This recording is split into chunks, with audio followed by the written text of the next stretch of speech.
Hello दोस्तों, नमस्कार। Welcome to my YouTube channel. चलिए आज हम लोग एक नया टॉपिक के बारे में फिर से डिस्कस करेंगे, जिसका नाम है fuel supply system. Fuel supply system क्या होता है और ये कितना टाइप का होता है, चलिए आज हम लोग देखते हैं। अभी मजा आएगा ना भिड़ो। ठीक है, सबसे पहले हम लोग देखते हैं कि ये फ्यूल सप्लाई सिस्टम क्या है। ठीक है, आज का टॉपिक मेरा है फ्यूल सप्लाई सिस्टम। सबसे पहले इसका हम डिफिनेशन जानेंगे कि ये है क्या। तो fuel supply system is a process. Fuel supply system एक प्रक्रिया है, ठीक है, process to supply fuel from fuel tank to engine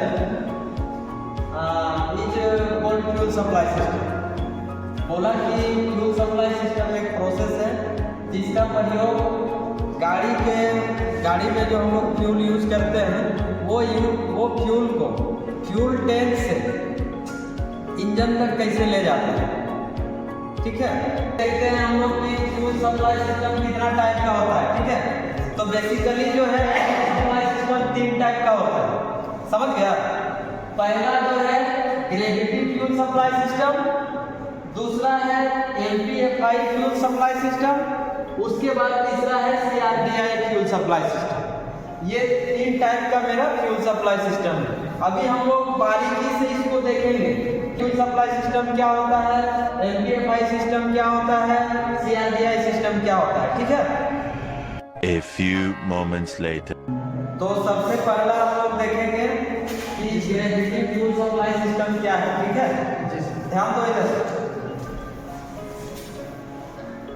it's work in Newton's law, मतलब ये न्यूटन का सिद्धांत में काम करता है। ठीक है, न्यूटन का कहानी तो सबको पता ही होगा। वो नानी घर गए थे, है ना, उस समय सेब का बागान में बैठे थे, सेब अचानक से नीचे गिर गया था, है ना, तो माथे में गिरा था शायद, हम लोग को उतना मालूम नहीं है, जिस कहानी बना है। गिरा तो सब हम लोग को कहीं गिर जाता है, आम गिरता है तो लोग भी गए उठा लिए खाएं। हम लोग सोचे ही नहीं कि नीचे क्यों गिरा। वो सोचा कि भाई ऊपर क्यों नहीं गया, नीचे है तरफ क्यों गिरा। तो वही जो है ना, ये ग्रेविटी का खोज किए थे। ग्रेविटी मतलब होता है गुरुत्वाकर्षण बल। जिस तरह मेरा पास ताकत है ना, धरती के पास भी ताकत है, वो बहुत बड़ा पहलवान है। अच्छा, ठीक है, समझ गया। किसी को भी खींच लेता है, जैसे चुंबक अपना तरफ लोहा को खींचता है ना, तो उसी का सिद्धांत में ये काम करता है। ठीक है, तो देख लेते इसको। न्यूटन का सिद्धांत में काम करता है। This fuel supply system specially used in bike, मतलब इसका यूज बाइक में किया जाता है। समझ गया। बाय यूजिंग दिस, मतलब इसका प्रयोग करके we supply fuel from fuel tank to engine, मतलब इसका प्रयोग करके हम लोग फ्यूल में जो फ्यूल जो हम लोग यूज करते हैं ना, उसको फ्यूल टैंक से इंजन तक पहुंचाते हैं। ठीक है, अब जैसे बाइक में सब कोई तो बाइक देखा ही होगा, देखा है ना।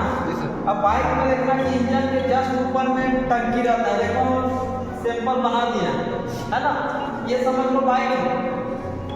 इंजन नीचे है और फ्यूल टैंक ऊपर है। टंकी जहाँ हम लोग बैठते हैं, 3 लोड जा रहा है ना, तो इधर से छीन के रखता है, देखा है ना। तो जो चलाता है ना उसी को पता चलता है क्या स्थिति होता है, समझ गया। तो वही है, उसी चीज को हम लोग समझते हैं। टंकी को उतना समस्या होने के बाद भी वही रखा है ना, रखने के पीछे कारण है यही जो है ना, न्यूटन का फॉलो करेगा। टंकी ऊपर में है, टंकी में हम लोग पेट्रोल टंकी जाते हैं, पेट्रोल ले लिए, 100 रुपया का 1 लीटर दीजिए, ले लिए। लेने के बाद क्या करते हैं कि ये डाल दिए, एक तरफ से हवा आता है और ऊपर से टंकी से पेट्रोल आता है, दोनों कार्बोरेटर में आ जाता है। कार्बोरेटर में हवा और पेट्रोल का मिक्सिंग हो गया, देखो इधर से फ्यूल आया, इधर से एयर आया, यहाँ आके एयर फ्यूल का मिक्सचर बन गया।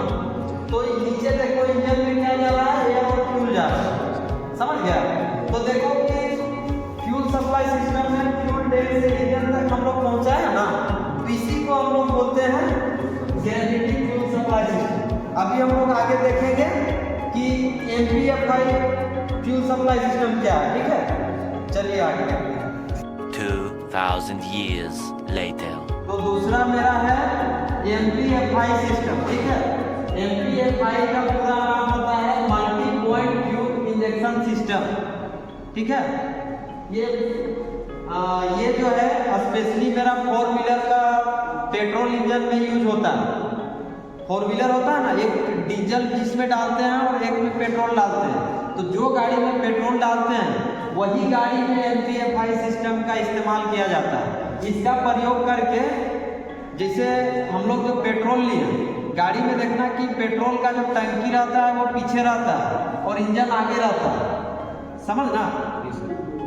तो यहाँ से वहाँ ले जाने के लिए जो हम लोग सिस्टम यूज करते हैं उसी को MPFI सिस्टम बोलते हैं।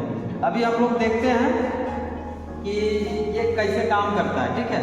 तो ये देखो जो फ्यूल टैंक है ना, ये गाड़ी का पीछे वाला भाग है और इंजन मेरा आगे है ना। यहाँ से हम इंजन तक कैसे ले जाते हैं अभी देखेंगे। तो इसका मेन पार्ट्स है और देख लेते हैं। ये पहला होता है फ्यूल टैंक, उसके बाद आते हैं हम लोग फ्यूल फिल्टर में। फ्यूल फिल्टर के बाद होता है फ्यूल पंप। फ्यूल पंप के बाद होता है प्रेशर कंट्रोलर। उसके बाद होता है रिटर्निंग पाइप, डिस्ट्रीब्यूटर, इंजेक्टर और इनलेट मैनिफोल्ड। उसके बाद यहाँ आते हैं हम लोग इनलेट भाग, एग्जॉस्ट भाग होता है इंजन के, ठीक है। अब देखते हैं कि ये कैसे जाता है। तो फ्यूल टैंक का क्या काम है, फ्यूल को उसमें हम लोग रखते हैं, स्टोर करते हैं, है ना। अभी थोड़ा सा देखा होगा कि किसान जो है ना कुआं का पानी को कैसे उठाता है खेती बाड़ी करने के लिए, या फिर हम लोग घर में जो लगाते हैं टंकी, वहाँ तक कैसे पानी को भेजते हैं, मोटर लगा के। तो समझ लो ये कुआं यहाँ से हमको आगे भेजना है, तो उसके लिए हम लोग मोटर लगाए, है ना। उसी को हम लोग बोलते हैं फ्यूल पंप। ये किससे चलेगा, बैटरी से। यहाँ जैसे पंप मतलब मोटर लगा दिए, ये बैटरी से कनेक्ट रहेगा। अब जैसे हम लोग ऑन करते हैं ये एक्टिव मोड में आ जाता है, चलने लगता है, समझ गया। और ये एक बच गया फ्यूल फिल्टर। इसका काम क्या है, फ्यूल में जो गंदगी है ना उसको छानता है, समझा। जैसे चाय बनाने वाला जो है चाय पत्ती रहता है ना, तो हम लोग चाय पत्ती थोड़ी पी जाते हैं, उसको पहले छानते हैं, है ना। दूध चाय पानी मिला दिया, उसके बाद छान के अलग कर दिया। उसी तरह ये जो गंदगी को छान के रखता है, उसके बाद फ्रेश वाला जो फ्यूल है यानी पेट्रोल है उसको आगे भेजेगा ये मोटर। अब मान लीजिए चलो ये मोटर में ज़्यादा प्रेशर है ना, प्रेशर के साथ भेज रहा है जितना हमको नहीं चाहिए, तो उसीलिए हम लोग एक लगा दिए प्रेशर कंट्रोलर, जो क्या करेगा, प्रेशर को, दाब को जो है वो नियंत्रण में रखेगा, कंट्रोल में रखेगा, समझ गया। और ज़्यादा प्रेशर है तो ये रिटर्निंग पाइप की तरफ से फिर से टंकी में आ जाएगा, समझ गया। तो ये प्रेशर कंट्रोलर के द्वारा किया जाता है। फिर आगे जाता है डिस्ट्रीब्यूटर में। डिस्ट्रीब्यूटर को हम लोग जानते हैं, डिस्ट्रीब्यूट करने का मतलब बांटना। कि मान के चलो ये 4 सिलेंडर का है, 4 इंजेक्टर लगा दिए हैं, कब किसमें किसको चाहिए, है ना। तो ये डिसाइड करेगा कि कब किसको देना है, ये बांटने का काम करता है। तो फाइनली हम लोग इंजन तक फ्यूल को पहुंचा दिए, है ना। तो ऐसा ही मेरा जो है MPFI सिस्टम काम करता है, समझ गया। अभी आगे देखेंगे हम लोग CRDI सिस्टम। 3000 years later. तीसरा मेरा है CRDI सिस्टम, ठीक है। CRDI का पूरा फुल फॉर्म होता है common rate direct injection system, ठीक है। तो इसको देखेंगे कि ये क्या है और ये कैसे काम करता है। हम लोग फ्यूल सप्लाई सिस्टम पढ़ रहे हैं, तो उसमें से हम लोग 2 देख चुके हैं, है ना। पहला ग्रेविटी, दूसरा MPFI, अभी देख रहे हैं CRDI। तो इसके बारे में थोड़ा सा जान लेते हैं। It's used in for 4 wheeler diesel engine only. 4 wheeler ही नहीं, जितना व्हीलर है डीजल गाड़ी में होता है ना, डीजल गाड़ी में इसका इस्तेमाल होता है ये सिस्टम का। और सेम काम है, गाड़ी में टंकी पीछे, इंजन आगे, पीछे से आगे ले जाने के लिए जो सिस्टम हम लोग यूज करते हैं उसी को हम लोग बोलते हैं फ्यूल सप्लाई सिस्टम, समझ गया। तो देखते हैं कि इसमें कौन कौन सा मेन कंपोनेंट है। पहला तो फ्यूल टैंक है, फ्यूल फिल्टर है, फ्यूल पंप है, उसके बाद कॉमन रेल है, ठीक है, और उसके बाद इंजेक्टर है, लगभग सेम ही है, थोड़ा सा अंतर है, इसमें डिस्ट्रीब्यूटर नहीं, ठीक है। और ये कैसे काम करता है? फ्यूल टैंक है, फ्यूल टैंक में हम लगा दिए देखो पंप मोटर, जैसे बताया था कि कुआं में जो है ना, कुआं में मोटर जब तक नहीं लगाए कुआं तो पानी ऊपर आएगा नहीं, है ना, मेरा छत तक कैसे जाए, समझ गया। उसी तरह ये कुआं समझ लो और यहाँ मोटर लगा दिया, उसके बीच में वो हम फिल्टर लगा दिए ताकि बीच में वो गंदगी रहेगा उसको छान देगा। फिल्टर को हम पहले भी लगा सकते हैं या इधर भी लगा सकते हैं, कहीं भी हमको छानना है, समझ गया। तो ये पंप जब पंपिंग करेगा तो ये जो है यहाँ वाला डीजल जो है आगे जाएगा, जो कि डीजल इंजन नहीं यूज होता है तो अभी इसमें डीजल आएगा, ठीक है। ये आगे गया कहाँ? Common rail. कॉमन रेल में जाने के बाद यहाँ जैसे हम लोग का जो टंकी है ना, वहाँ तो लोग पानी भरने जाता है, देखना एक ही पाइप में 3-4 का नल लगा हुआ रहता है, जो वाला खोलेंगे वही वाला पानी गिरता है।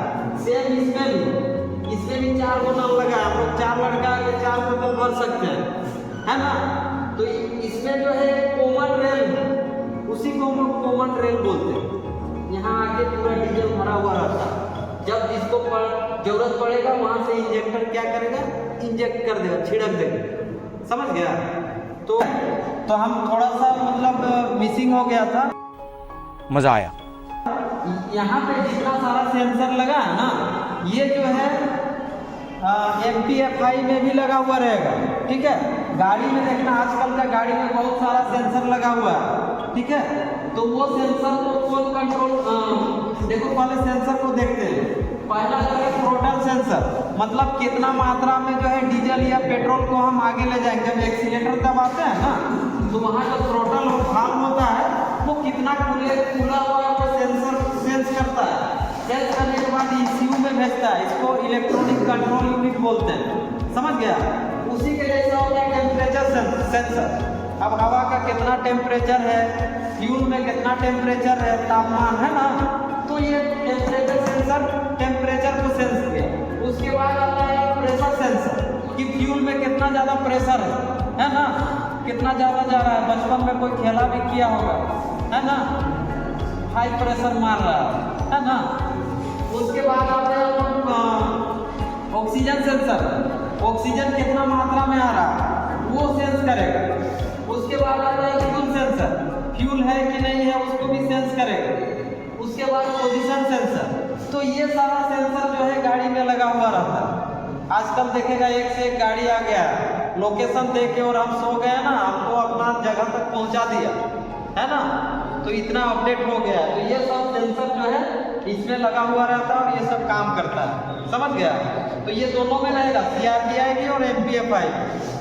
चलो ठीक है, इसका हम लोग प्रैक्टिकली देखेंगे वर्कशॉप जाके कि ये कैसे काम करता है। ये तो थ्योरी देखेंगे, प्रैक्टिकल हम लोग वर्कशॉप में समझेंगे, ठीक है।